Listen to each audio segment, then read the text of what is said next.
Well, hi everyone. Welcome back to episode 35 of the RTI Speed Chips with Bob and Chad. Um, we're glad to be here. The last time we talked to you, of course, Chad was live in Bristol Speedway, or Speedway Motor Speedway. Let's talk about your Bristol event there, Chad, and your experiences. So share with us tell us all about that. Man, what a unbelievable week. Uh, the whole thing was I would say a huge success. I'd say when it was first announced, we were concerned about different parts and whether or not we should be going to a racetrack like that, but it actually went good. We had zero failures. I think I only heard of a couple things breaking. The racing was crazy. It was the one thing about going that much faster, you crash harder, but I think overall it went pretty good. It was fun to get down there, and it was pretty cool to be able, like I said last Monday or 2 Mondays ago when I was there, how overwhelming it is to walk into that place where, I mean, the Cup guys just got done racing there, and it's just an honor to be able to go there and kind of be the premier event there as short track racing, and such an awesome facility, and we did good there. We met a lot of our southeast customers that it's a long way from Bangor, Wisconsin to Lutz, Georgia, where we need to go and go to some races and pass out catalogs. So for them guys to put on an event like that and get so many racers from the southeast together in one venue, and we were able to go there, and I think we gave just about everybody there a catalog and interact with them and meet them, and even like there was a couple of YouTube channels there, so to get to meet them guys, and they do a good job for us promoting our products, and so it was a hell of a week, man. It was really a lot of work. Everybody says when you're on the road, it's just you go there and you get to watch racing and whatever, but Yeah, that's not the case. it was a lot of work. We pounded the pavement, and our stuff did pretty good. We won all three of the modified classes with our rear suspension, so we were excited. It's always fun to get on the road, go to the racetrack. That's where I was basically born, to get there and meet so many new people from all over that have the same love that we have, and short track racing is pretty awesome. So Yeah, it looked like a pretty interesting event. I can only imagine. And you said that they said that they're going to do this again next year. I think in the Cup race there, they said Bristol Dirt 2022. So I assume that I would assume Barry's going to be part of that again, because in my eyes, I think there was just about as many people at the short track Saturday night as there was today for the Cup race. So Barry won't give me the total number of people, but man, it looked like 30 or 40,000 people there for the short track race. It's pretty neat to see that amount of people at a short track race. Yeah. I'm kind of joking that I think we set a Guinness Book of World Record for car count at a short track race, and I think we did the same thing for the crowd. I mean, you think of the World 100 at Eldora's 28,000 people, and I don't know what other ones hold a lot of people, but I think Eldora probably had the most people for a short track race. And Sure. I wish Barry would just release how many people were there, but he doesn't want to. But I understand why. But it's cool to be able to say that there was that many people there for a short track race too. It shows the power of our industry and our sport, and how much we love to go watch awesome racing.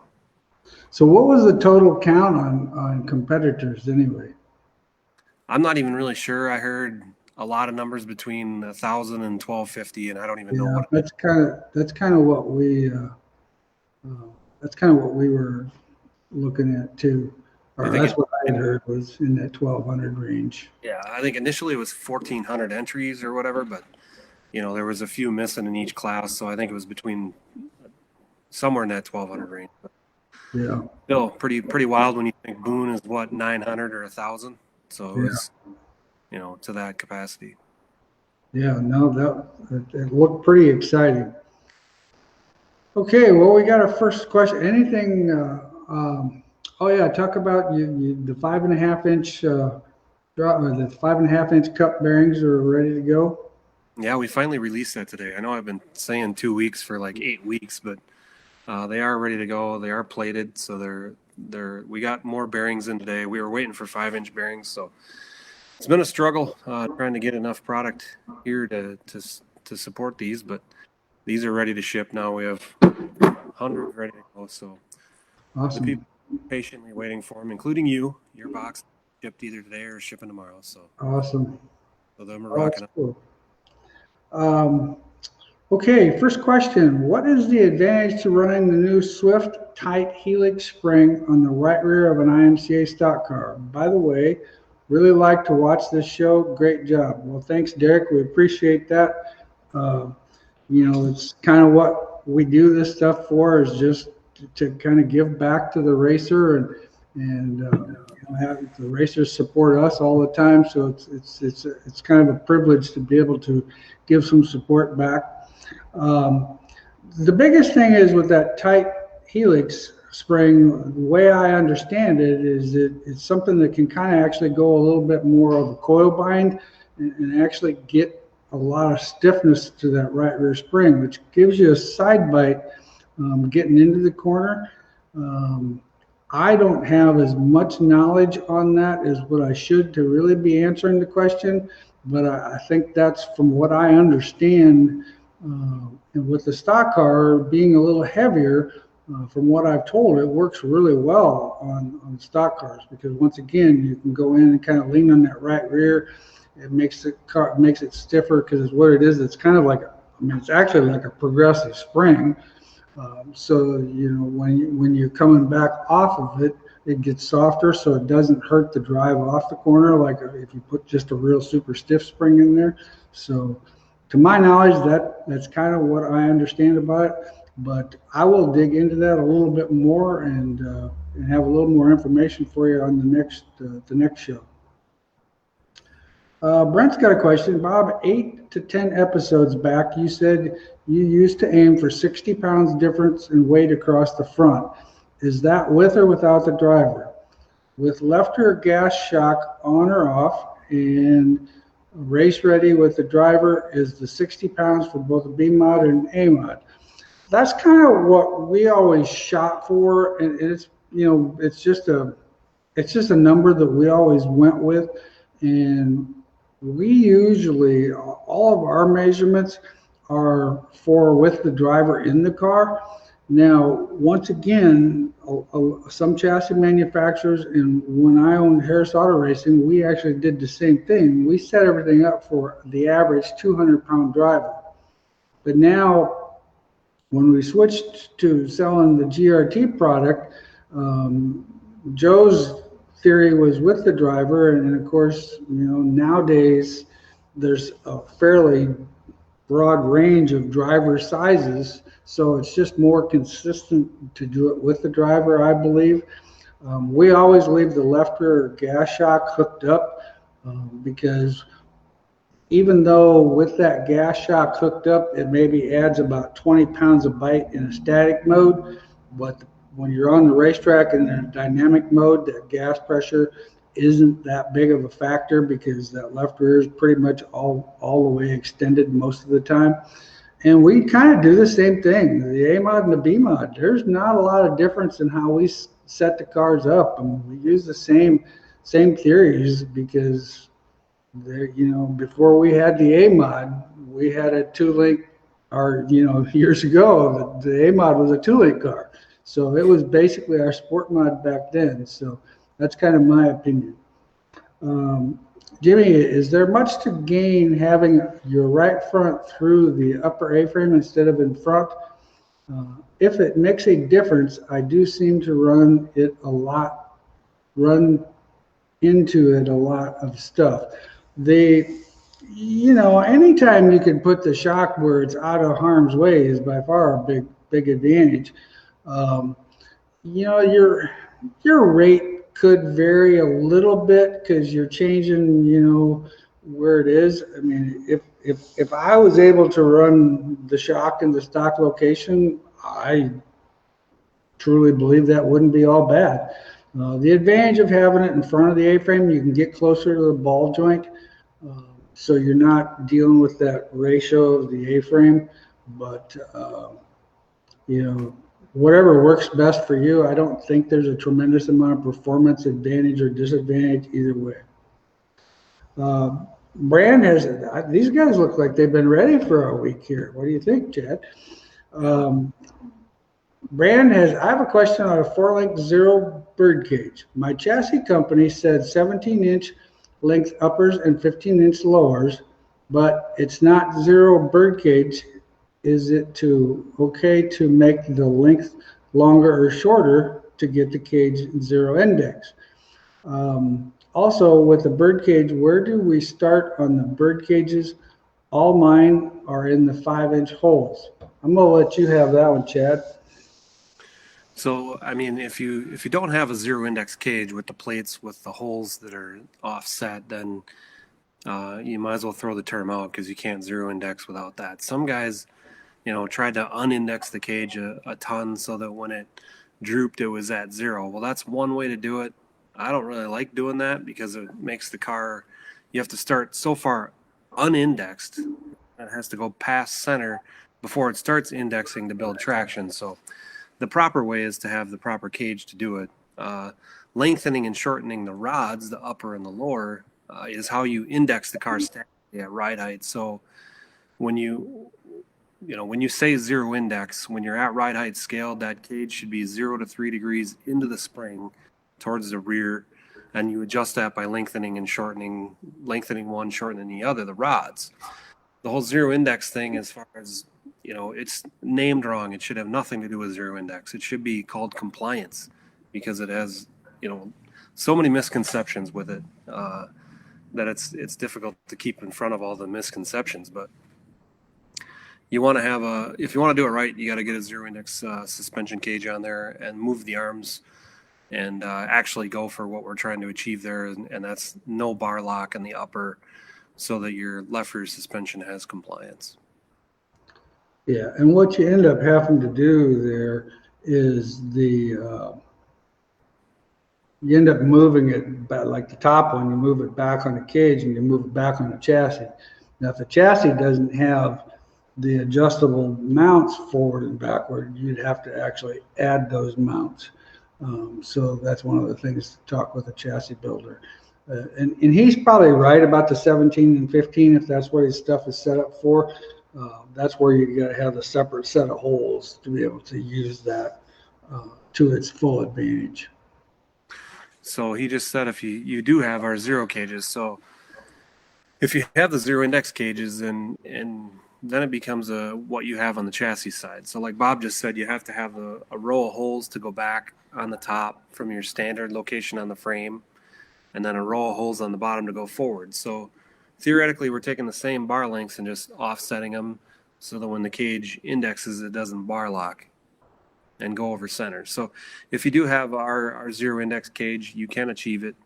And if you have more questions, I would call us tomorrow and we can walk you through it for sure. But make sure, I don't know what kind of chassis you got, but they probably have plates to get you that extra set of holes if they're running zero. So. And when we say 17 and 15, that doesn't mean that it might not be 17 and 3/8 and Right. 14 and so it might be you might have to adjust it a little bit to get everything where you want, but you're still in that window. Andrew's got a question. What would you recommend for total length on a pull bar, and would you have it pointing to the center on the car or pointing to the right front? Well, everybody has a little different theory on how you actually locate that pull bar. Lengthwise, we're still in that 28 to 30 inch seems to be the magical point of that, kind of that magic number. That seems to be very universal. Some guys are running a lot longer, some guys are running shorter, but that's a good window to be in. As far as pointing it to the right front, I know a lot of guys do that. The thing is when you actually go through the dynamics, and I'm quite sure what they're doing, when you go through the dynamics, that thing actually will come to the left. So what we've always done go to the right. So what we've always done is actually offset it slightly to the left, so that when the car goes into the dynamic mode, that the pull bar is perfectly straight in the car. That's just my opinion.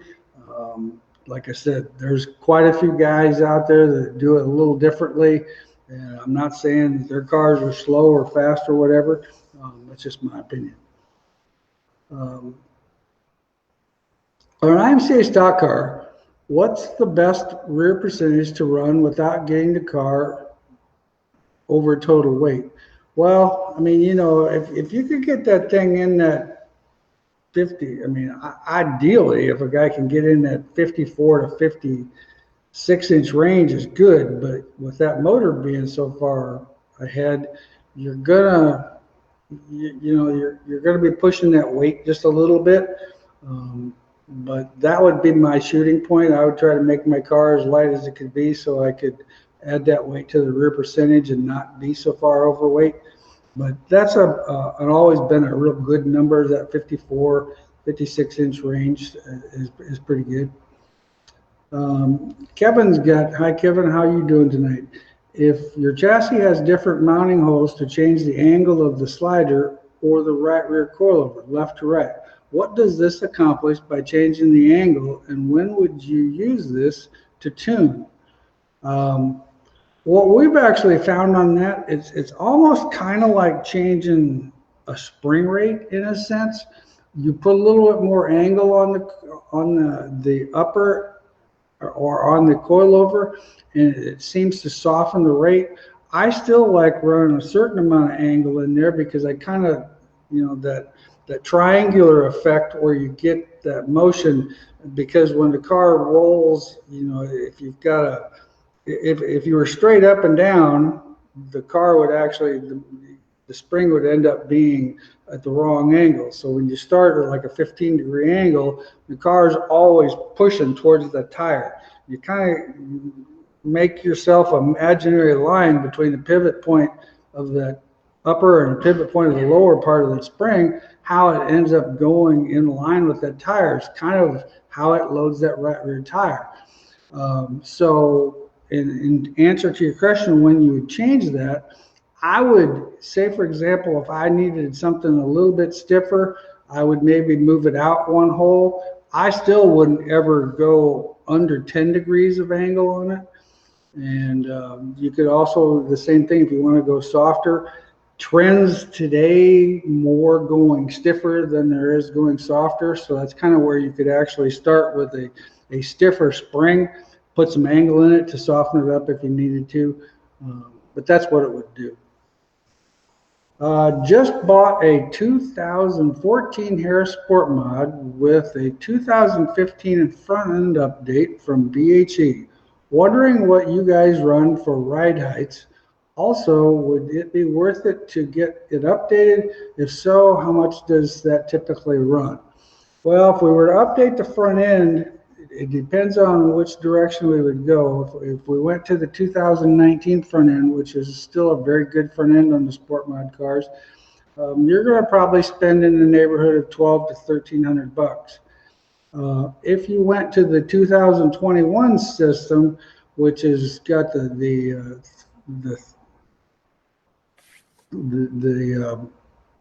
Speedway spindles, the metric spindle instead of the Pinto spindle, then you're going to be looking at the additional cost for the spindles.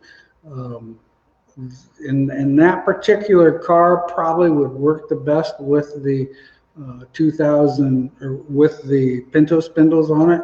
So probably what you have is not too far off. Ride heights, how we measure the ride heights on those cars is we measure from the center of the bolt hole in the lower control arm on the front side of the lower control arm. And the right side, usually we try to keep the right side in that, for that particular car, would be in that 7.5 range. And the left side would be 7 5/8 to 7 3/4. And I'd recommend those measurements are with the driver's weight in the car or the driver himself in the car. Jerry and Steve vote. Steve is watching. Awesome. We'll keep those questions coming. You guys have had some great questions tonight. One of the things that I did want to talk about, we had a couple of guys email us in some questions about the brake floater, the advantages, and I know we've talked about it numerous times, but the brake floater and how it relates to whether you have, like Chad's got the combo cage where you can either lock the brake floater up or you can run it on the brake floater. How about you kind of explain the differences of what the car actually does and why you would want to run one in one area versus the other? So yeah, we've been making the combo cage now for quite a while. We started out with the brake floater, and then we made a cage with the brake on it all the time. So you'd marry yourself to one or marry it to the other. So then we had a guy go to a long track, a super speedway, basically a bigger track with it on the cage. So it's more effective when it's on the suspension cage, and it's partially because of leverage, and you're farther back in the car pushing through the spring also, and you're hooked right to the suspension cage, which is driving through the upper 4-link rod. So it's a little bit more effective than the brake floater. I would say it's less tunable because it's married to it. So it's going to get it on the right front harder and get the car to turn. So I always tell guys, short track on the cage, bigger track on the floater arm. The floater arm you can tune, you have more tunability because you can raise and lower the arm. If you raise and lower the arm on the suspension cage, then you're doing numerous things, not just your split-second braking advantage of using the brakes to get the car, keep the car up on entry. So it's kind of a balancing act. There's some guys that can't run it on the cage because they brake too hard, and it's on the right front, and they're plowing field all the time there. So it's one of them things that's kind of a driver feel. There's a lot of guys they'll put it on the cage and then learn how to how to reteach themselves how to brake. So more effective clamp to the cage, less effective on the floater, but more tunable on the floater. So you can change the angles of the arm and manipulate that way. So again, I think that's almost going back to one of them things where it's a driver preference, and some guys love it, some guys hate it, So we make the cage both ways for that reason, because when we had it married to the cage, then a guy would go to the big track and he was terrible, and he'd go to his short track and he was good. And it took us a while to put two and two together. And once we went through the physics of it, we're like, oh, well, it makes more sense because it has more leverage. And so then that's when we made the combo, so you could lock and unlock it. So when you went to a tight track, you could have it on the cage. And when you went to a larger track, you could then unhook from the cage and tune with the arm. So kind of a driver thing. Our suspension cages have the option to go both ways, and definitely a lot of tunability. We also make the triple option so that you could put 2 bolts through the housing, like if you wanted to clamp the brake to the axle tube, if you were a lift arm car, or if you wanted to go lift arm, pull bar, back and forth. So we do have the triple option also available for both sides also. Awesome. Chris was asking about what about the rear for updates. To tell you what, Chris, to be honest with you, I would probably give us a call here tomorrow at BHE and talk to Rocky, just because of the fact that he's probably got some questions. Oh, the ride heights. Yeah, sorry, wasn't thinking. The ride heights on that car, I'm assuming that's an under rail car. So the ride heights in that car would be your left rear usually ends up being about 2 3/4, and your right rear ends up being about 3 inches. So that works pretty well. Just received our OD Grab Cup with the Torrington bearings today. Great product, great service from Chad and the team. Thank you guys, and keep up the good work. Well, Roger, those guys do a heck of a job up there in Bangor, Wisconsin. They take great care of us racers and us suppliers. So thanks for your comments. Thanks, Roger. Running a Penn, Ohio type stock car on soft late model tires, do you need as much rear percentage as you would with the smaller hard tire? No, not actually, Eric. You wouldn't. You probably wouldn't need to go, because if I remember right, you guys get a spoiler on those cars too, and if you can run a spoiler, you can run down there at 52, 54%. give the car what it needs. If you get in a racetrack that's super, super slick, it's probably going to like a little more percentage to help get you off the corner. But overall, the more neutral balanced the car is, the better off you're going to be. So in that 54 range seems to be pretty consistent.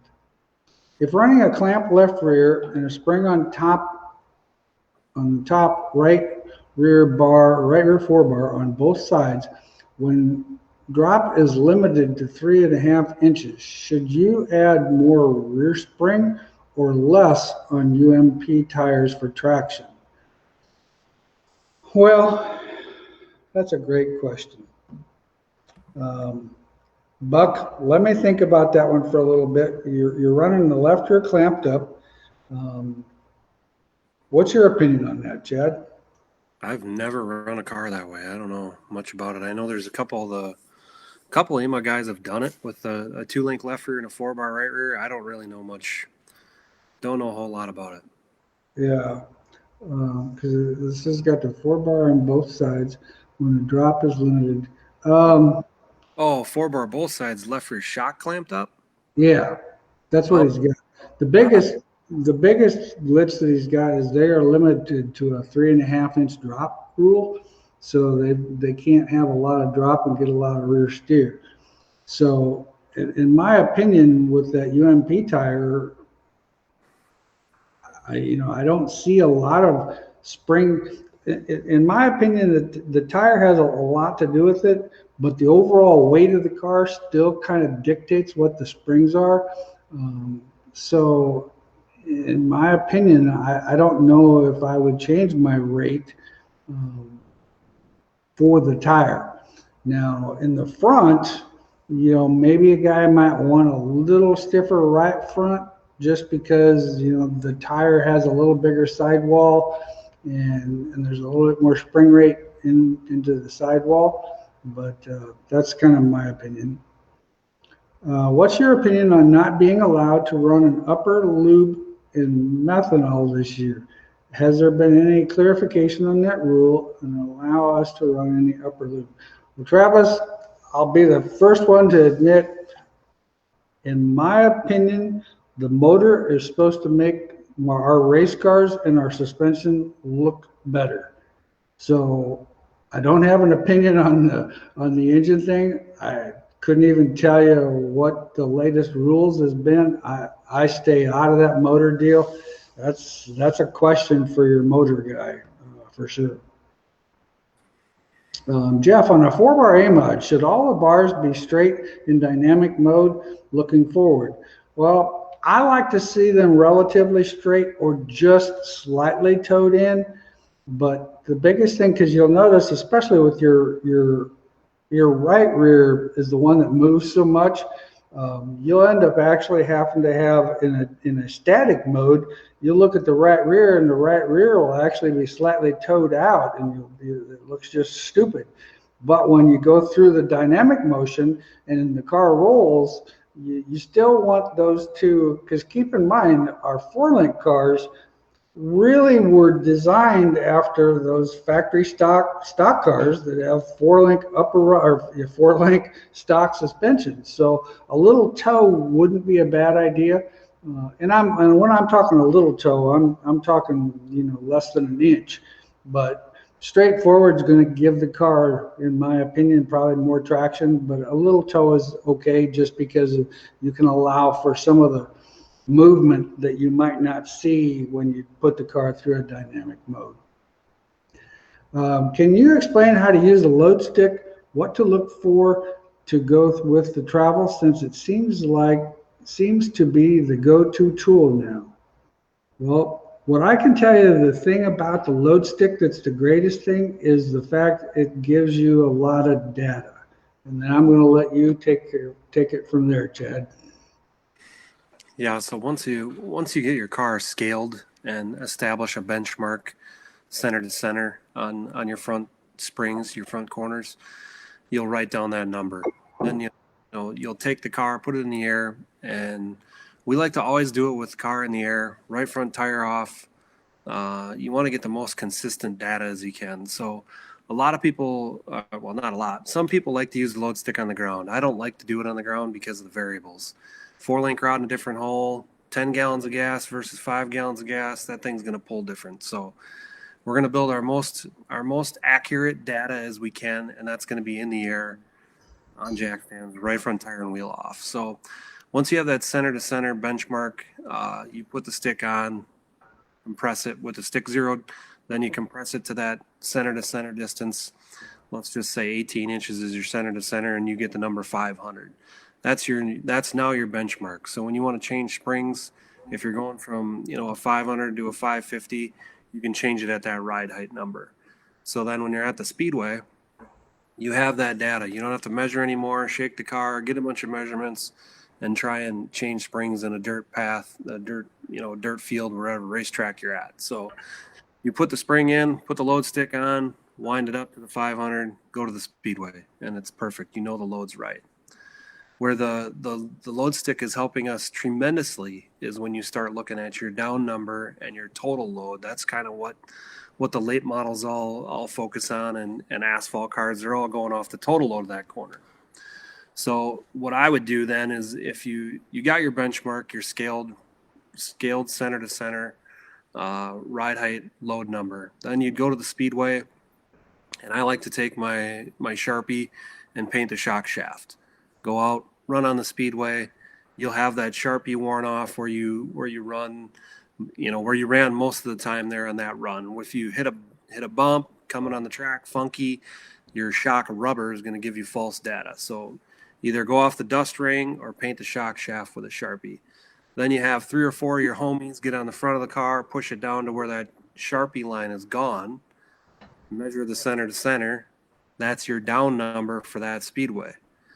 Put the stick on, go to that number. It's going to give you 1,200, let's say, for your down number at that speedway. So then you put that in your notebook and say, we were here, track B, Saturday night. It was dry slick. We had 1,200 pounds at our down number, and we kissed the trophy queen. That's good data. You want to go off that. So then when you come back and you got a different spring in there and your load number's different, you put the stick on and you realize that you have lost track of where you were over time, and you were 75 pounds more load in the right front, and you didn't kiss the trophy queen. Now you know why. So the load stick is the new tool for getting data, and you can get data from every racetrack, just like we do with the spring smashers on the late models and the modifieds and the asphalt cars. Is you're just building data, and to understand why your race car is good at a certain track and why you're terrible at another track. And you're going to develop that load number, and then you're going to understand why and what you need when you get to a certain track. If a track is banked or if a track is flat, you're going to realize where you need more load, where you need less load, and then be able to tune it. And this tool has given us the opportunity to build a more notebook, just basically more data for each speedway, so that why you're good when you're good. That's all it is there's really, it's just a fancy tool for getting data. So I hope that was good enough, but you got anything? And the thing, like Chad just said, the key is, okay, I buy this thing and I use it day one. Does that mean that I'm going to go out there and be super fast today? Well, we hope so. But what it's going to do is, if you were super fast today, you're going to be able to record all that information. And now all of a sudden, we can come back here, like Chad just said, and now we have more information, because the thing, everybody used to work on static numbers. And static numbers, the car's never, the only time the car's in static numbers is in the trailer. I mean, otherwise, when it's on the racetrack, it's always in dynamic mode. And this can actually give you, we use, as a rule of thumb, we use a 3-inch number. So say, for example, at ride height, if our shock is 17.25 inches, we'll compress that thing to 14.25 inches and use that number as kind of a data. But like Chad said, the way he explained it is the ideal way to use that tool. I mean, it's just a great tool to make you more consistent. most important, stay in your notebook or your chassis builder's notebook. Don't compare a Shaw number to a Rage number to a Lethal number to a whatever. You're going to get so spun out, you won't know what you're doing and where you're going. So try to be with your team, your chassis builder, and maybe your shock guy. You really don't want to listen to anybody else other than you and your driver and what your feedback is. One of the things I've been hearing a lot about is, I don't know if you've tested different springs, Bob, but you can put 5 different manufacturer springs in the right front, all 500-pound springs, and get 5 different answers. So your 3-inch number will be all different. there is some definite, all this cool stuff, these cool tools, the machines, the sticks. It almost makes me want to be a crew chief again. But And the thing of it is, and it doesn't necessarily mean that those 5 springs are bad. It's just the way that spring is made. Yep. That 3-inch number on all, if you change from a red spring to a blue spring to a black spring to whatever color, you got to understand that those numbers aren't going to transfer just because of the info. But most generally so in other words, like Chad's saying, say you have a Rage car and you've got black springs in it, and then customer B's got a Rage car and he's got red springs in it, and you get to talking to him. Well, his number is 1200. Well, my number is only 1150. Well, it could have something to do with the actual spring itself, which is not bad. It's just, in today's world, there's so many elements to the equation that you just got to really think through all of those equations. It's just unbelievable. And like Chad says, wishes he could be a crew chief again. No, I have no desire. Way too much thinking. Holy moly. It's fun because when you hit on something, it's like, whoa, this is really cool. But, and I like the data. I mean, I've always been a data person, and I think that's been, some of the success that we've had is knowing more about it. Don, my GRT has all rear components. Can't wait to try it out. Very nice product. Thanks, Chad. Thank you. On figuring the spring table on the rear, is it figured on where it mounts to the chassis, or at the jack bolt, or at the high end on the slider? Well, it would be the high end and the slider. There you go.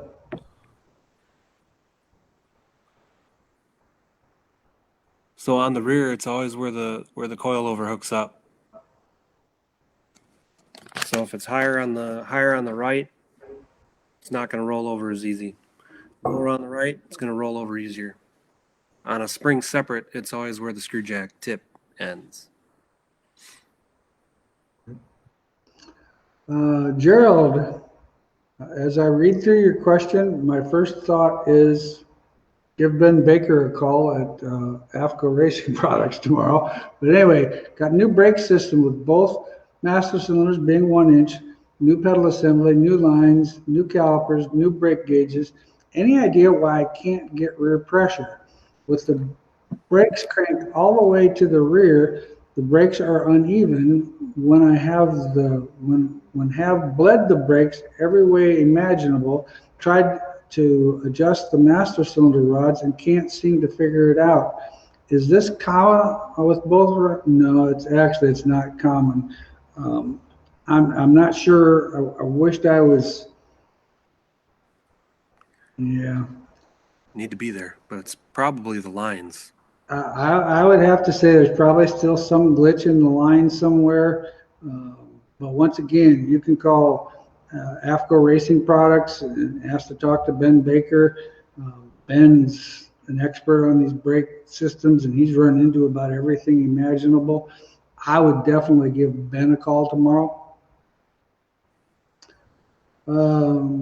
3, with the attitude most race cars have today, how much effectiveness is it to put roll centers and center of gravity heights? Well, I think that all plays into a part. The biggest concept that people have always missed over the years is center of gravity and roll centers. It's a number. It's a starting number, but it's really all about where that number goes to.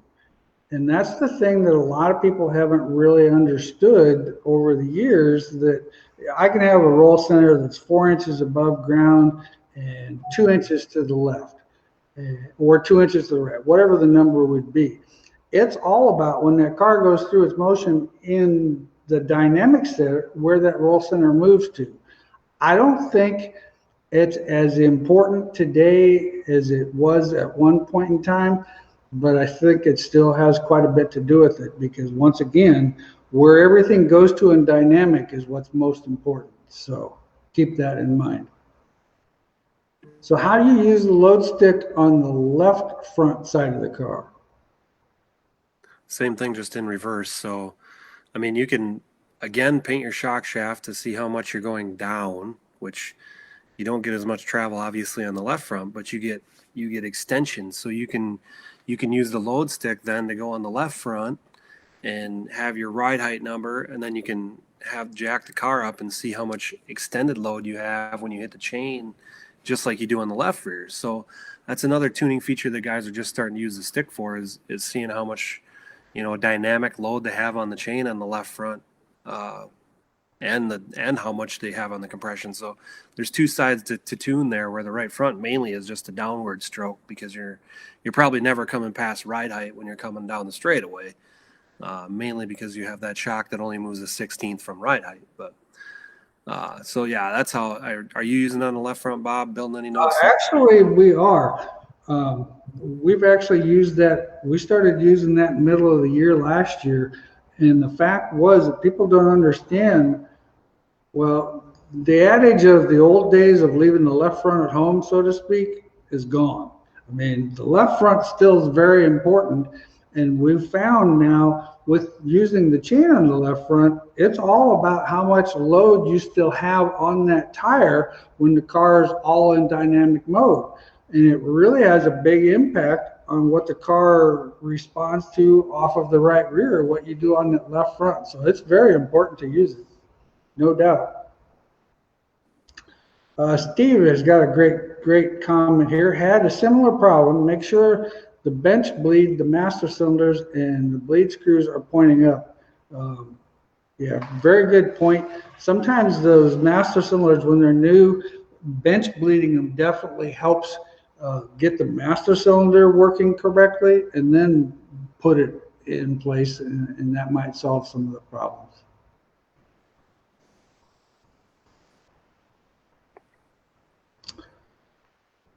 Okay, hey Chad, on the spring and shock swivel mounts on the rear bird cages, are we supposed to tighten them so that they can't move once we have found the center of the travel? Yeah, so I mean, we used to leave them loose all the time, but I mean, when you get it lined up and run through your dynamic, as long as it's not binding up, you can definitely run them tight. And we actually now, I think you should run it tight, because it's definitely a maintenance thing. If you leave it a little bit loose, and then that lock nut wears itself a little bit looser, and then you miss it for a week, and then it gets a little bit looser, and then you end up having some issues there. So we like to just time them out so that you can run through the whole sweep of the suspension and not bind up, and then generally you have no problems. Okay. Jimmy also had a similar issue. This is talking about the brakes that we were just talking about. Make sure the balance bar assembly is assembled correctly, aka make sure when turning the adjuster that the bearing and the pedal is moving correctly. That's all stuff that I've had issues with in the past, normally not with all new stuff, but I kind of think the bench bleeding thing might be the key to that one cylinder that's not responding. Does measurement of the spring compression during dynamic and a little math same as the load stick? Well, not really, because it's not in the same plane. So you'd have to measure not the center to center of the shock. If you could measure the spring height and do the math, that would give you a number. So I mean, on a rear spring, when you're in line and the spring is in line through the coilover situation, the math is perfect. On the front, if you can do the center line of the spring travel and do the math, you would have some math and some data, but nothing really beats the load stick and the ease of building data that way. Tim, is there a good video somewhere that shows what Chad was talking about using the load stick? Well, actually, there is a pretty good one. It is on, do you have one on your website, Chad? Well, unfortunately, we got a new YouTube channel, so them videos got destroyed, and it's actually on the board in the marketing room, surrounded in red. Billy yelled at me last week, so there'll be a new full-blown load stick with the standard stick and the dual stick shortly, so probably next week. Otherwise, I know there's one on the RTI Knowledge Center. Bobby did one about a year ago on how to use that.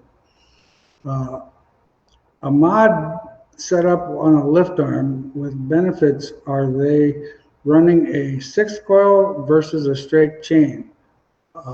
And you probably know more about the lift arm than I would. I would have to say it'd be better not to have just a straight chain. The 6-coil would be better. You need to have a little bit of a lot of the, is it a modified with a lift arm? Most of them are running a puck there, I believe. Right. Some a biscuit instead of a spring. So you definitely want a little bit of a dampening force there. You don't want it to be, when it decells, to hit that rigid chain, and it tends to disappoint the tires. Yeah, no, most definitely. Anytime you can put something into place, like Chad said, most of those guys are using a biscuit. And you can go on Wehrs' website and see that apparatus that Chad makes. Lowering pull bars on the top of the rear end, advantage or disadvantage? Well, what you're going to find when you lower it on the rear end, it's actually going to need to become stiffer. It actually does give the car more traction. The problem sometimes is I still think that you need to have a certain amount of movement with it. And I know guys have played with that numerous times. Disadvantage is, I really can't tell you what the disadvantages would be. I would have to say it's probably getting into the corner with it being lower, probably is not going to try to drive the car on the right front. So corner entry is going to probably be a little bit freer with it down than it would be with it up. GRT B mod, how much chain drop on the left rear and right rear is a good starting point? Car is an oval rail. What we actually do on the GRT car, we start with a 4.5 inches of drop, and then you can kind of adjust it from there on the left rear. The right rear, I don't actually have a measurement. What we do is we actually fix it so that the car never comes off of the spring.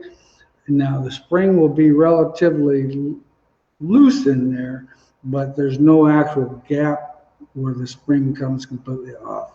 And that's how we set that right rear. So when you're scaling it, set your left rear where you want it to, and the last thing you do is you just run the right rear so that when you jack up on the car and the car is hanging there, there's still, you can move the spring, but there's no gap.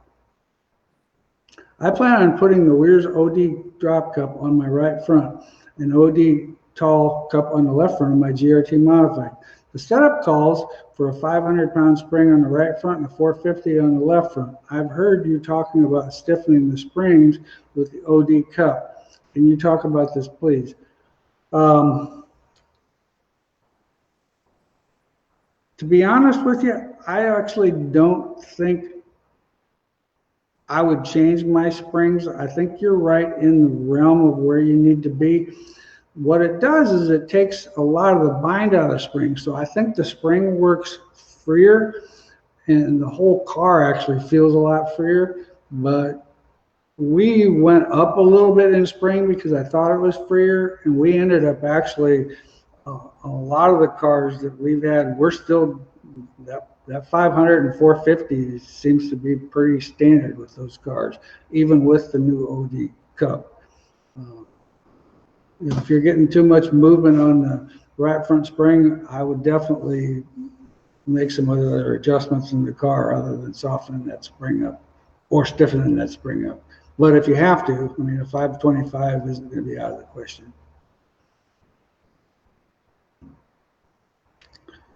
Any comments on that, Chad? That's pretty spot on. Frostbusters this week, huh? You going?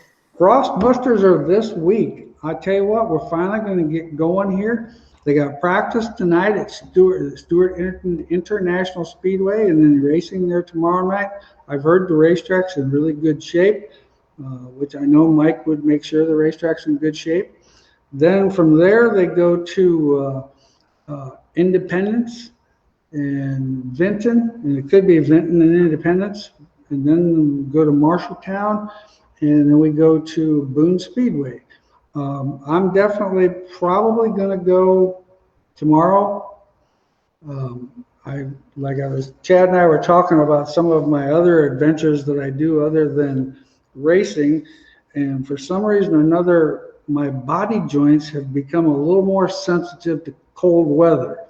So it kind of depends a little bit on what the weather's like tomorrow night, but I definitely will be going for sure Friday night and Saturday night. Weather looks pretty good. Those guys will have an excellent racetrack, and so it'll be a great experience, I'm sure. But there's going to be a lot of people ready to race, man. We've got people all over that are just itching to go, and we've still got people that, like Bobby came in real early this morning to try to get a jump on some of the shock load, and then, and understanding from his perspective, he gets a jump and gets all these shocks done, and then UPS truck shows up with a whole bunch more shocks. And so he had a little moment of despair there for a second. And I had to remind him that, it's just part of the deal. But so no, it's I'm really looking forward to the Frostbusters. Like I say, I know Mike will have a good racetrack. I'm not as familiar with Vinton and Independence, so I can't really comment. I'm quite sure those guys will do a great job too. And it's just going to be exciting to have all these nights of racing. I know there'll be more cars Friday and Saturday night. That's just kind of a normal thing. Some of the people can't get off work in the middle of the week and stuff like that. Okay, Buck Scott, I was always told not to run a lot of drop on a 4-bar clamp setup on the left rear. How much should you run? Well, you're still going to want to have the drop is actually still a little bit of the equation of the drop is where you want that left rear tire going to, because it's all about how much rear steer it puts in the car. So you can run a little less drop, but it all depends on, you're just kind of going to have to kind of trial and error on this situation. I tend to like a little more drop than a little less drop, so then I can choke it down. If I'm getting on the right front too much, getting too much steer where the car gets a little too free in the middle of the corner, I can choke that drop down and control it.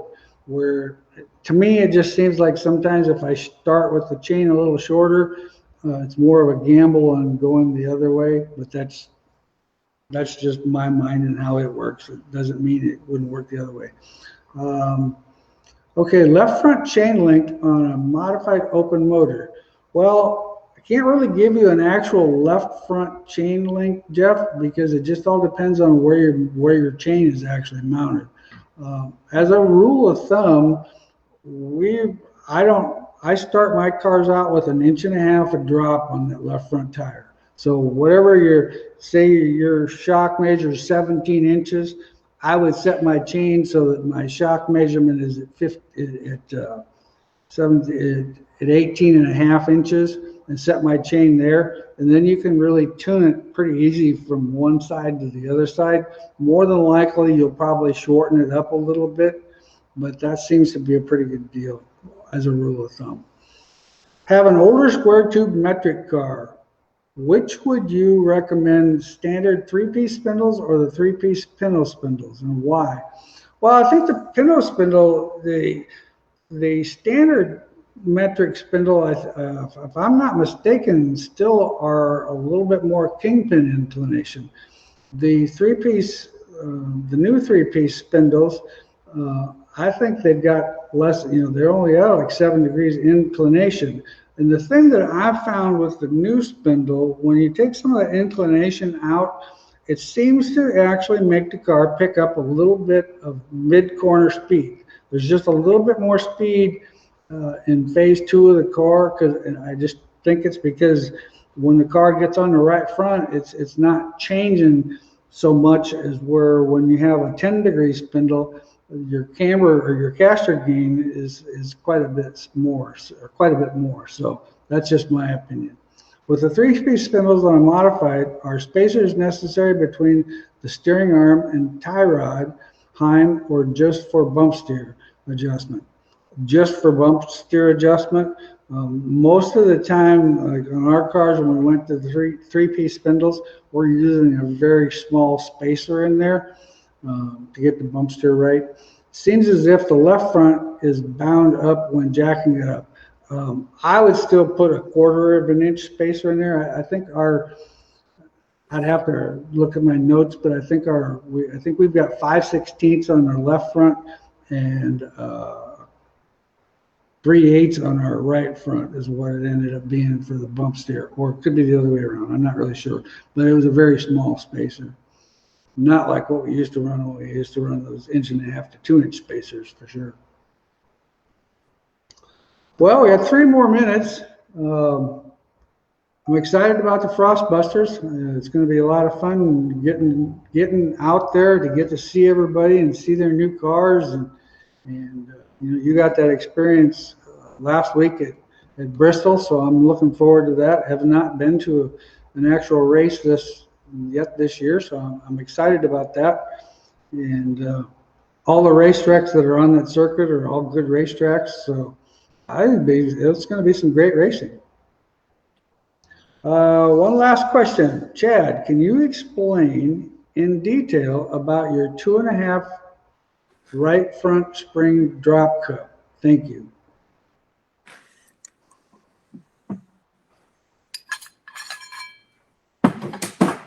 So I only have a standard cup here, but so what the drop cup does is, this is a standard one, so the bearing is right here. So the spring table is determined where this bearing is, where the end of the screw jack is. So if you have this in the left front and then your right front, the bearing is lower, the car would essentially roll over easier. So if you picture, it's basically like thinking of a teeter-totter. So if I'm lower on this side and I got to go up over that side, it's going to be really difficult. If I'm lower on the right front and I go in the corner, it's just going to easily tip over. So that's the easiest way to think about spring table, is you hold a pen in front of you. If the right side is higher, it's going to be hard to roll over it. If the right side's lower, it's going to roll over real easy. And what it is it's kind of a timing thing. It's almost like a camshaft in a sense. It has to kind of go up, up, up, and then it falls over. It's not a consistent motion whereby when you have the drop cup, it's already started over there and it just rolls over there and loads that tire nice and smoothly. It's just a much smoother transition. So sorry for all the questions that I have for the 2004 Pierce. Buck, I wish we could help you a little bit more. I'm not as familiar with that car as I would like to be, but most all race cars are very, in my opinion, they're all sisters in some way, shape, or form. So I hope we were able to answer some of your questions. That clamp question, in my opinion, having that left rear clamped up on that spring is definitely going to give you more traction. Sometimes, though, the timing of that traction can be a little inconsistent, so it's going to really be a lot left up to the driver on how consistent he runs it. So once again, that's just it's kind of a driver preference. Traction wise, that's the same setup that Jeff Taylor won the Super Nationals in 2012 on, and we've seen some races won last year with that same setup. So it's pretty good. You do get more movement with it. And so I can see why some people recommend, less chain drop, but the chain drop still is all about where you want the left rear tire to be. Chad, with the drop cup on the right front and the tall cup on the left front, what size weight jack bolts will I need? Well, that's going to kind of depend on your race car. I'd say most common would be a 9-inch right front and a 4-inch left front, or a 6-inch left front. So that's what I would say. Yep. What length is what I meant? Oh yeah, we got you, Chad. No problem. Yeah, you end up having to have a little longer one on the right front because that spring, it needs to be 2.5 inches longer than it would if you had a regular cup up there. So a lot of times, that's what we sell is the 9-inch for that right front. And I think we actually use a 6-inch on the left front. I don't know why we use a 6-inch because the 4-inch would definitely work. But all right, well, we've had another nice night. You guys had some great questions tonight. I appreciate all your questions, and we look forward. We'll see you back here again in 2 weeks, and look forward to answering some more questions. We'll have some races under our belt, so we'll have some more racing knowledge or more racing technical stuff to talk about. So we're excited about that. And thanks again for tuning in. Guys, I do really appreciate your business. I know Chad does too. We enjoy doing this every other week. For sure. It's a good time. All right. Thanks. Thank you, guys.